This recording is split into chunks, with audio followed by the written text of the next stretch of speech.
Vancouver திருவிழாவில் car மோதி 11 பேர் பலி. சந்தேக நபர் பற்றி போலீஸ் கூறுவது என்ன? வான்கூவர் தாக்குதலில் உயிரிழந்தவர்களுக்கு அஞ்சலி செலுத்தும் விதமாக மலர் வளையம் வைக்கப்பட்டுள்ளது. 3 மணி நேரங்களுக்கு முன்னர் கனடாவின் வான்கூவர் நகரில் சனிக்கிழமை அன்று கூட்டத்தில் ஒரு கார் மோதிய தாக்குதலில் 11 பேர் கொல்லப்பட்டுள்ளனர். பிலிப்பைன்ஸ் கலாச்சாரத்தை கொண்டாடும் வருடாந்திர லாபு லாபு திருவிழாவில் நிகழ்ந்த இச்சம்பவத்தில் பலர் காயமடைந்துள்ளனர்.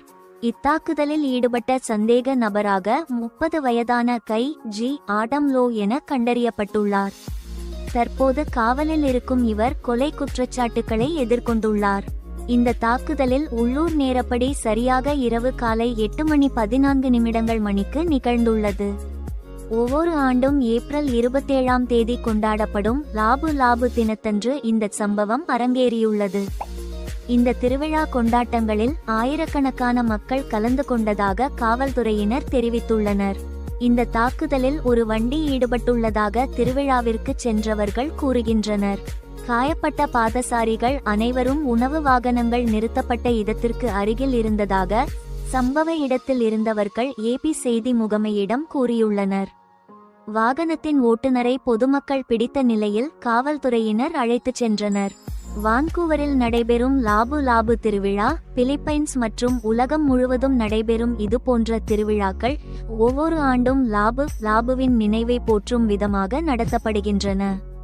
இவர் 1500களில் பிலிப்பைன்ஸில் இருந்த ஸ்பெயின் காலனியாதிக்கத்தை எதிர்கொண்ட இவர் தேசிய ஹீரோவாக பார்க்கப்படுகிறார். லாபு லாபு பிலிப்பைன்ஸில் உள்ள தீவான மேட்டனின் பூர்வகுடி தலைவராக இருந்துள்ளார். 1521ஆம் ஆண்டில் நடைபெற்ற மேட்டன் யுத்தத்தில் இவரும் இவருடைய படை வீரர்களும் பெர்டினண்ட் மகெல்லன் தலைமையிலான கூட்டுப்படைகளை வீழ்த்தி ஸ்பெயின் ஆக்கிரமிப்பை 40 ஆண்டுகளுக்கு தள்ளி போட்டனர். நவீன கால பிலிப்பைன்ஸில் இவர் ஒரு ஹீரோவாக கருதப்படுகிறார்.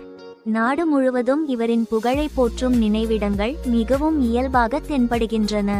தேசிய காவல் சேவை உட்பட பல பிலிப்பைன்ஸ் அரசு அமைப்புகள் அவர்களுடைய முத்திரையில் இவரின் புகைப்படத்தை பயன்படுத்துகின்றன. 2023ஆம் ஆண்டில் லாபு லாபு தினத்தை பிரிட்டிஷ் கொலம்பியா அரசு அதிகாரப்பூர்வமாக அங்கீகரித்தது. இந்த மாகாணத்தில் பெரிய புலம்பெயர்ந்த குழுவாக பிலிப்பைன்ஸ் நாட்டினர் உள்ளனர். இந்த தாக்குதலில் கொல்லப்பட்டவர்கள் மற்றும் காயமடைந்தவர்களின் அடையாளம் பற்றி தற்போது வரை குறைவான தகவல்களே தெரியவந்துள்ளன.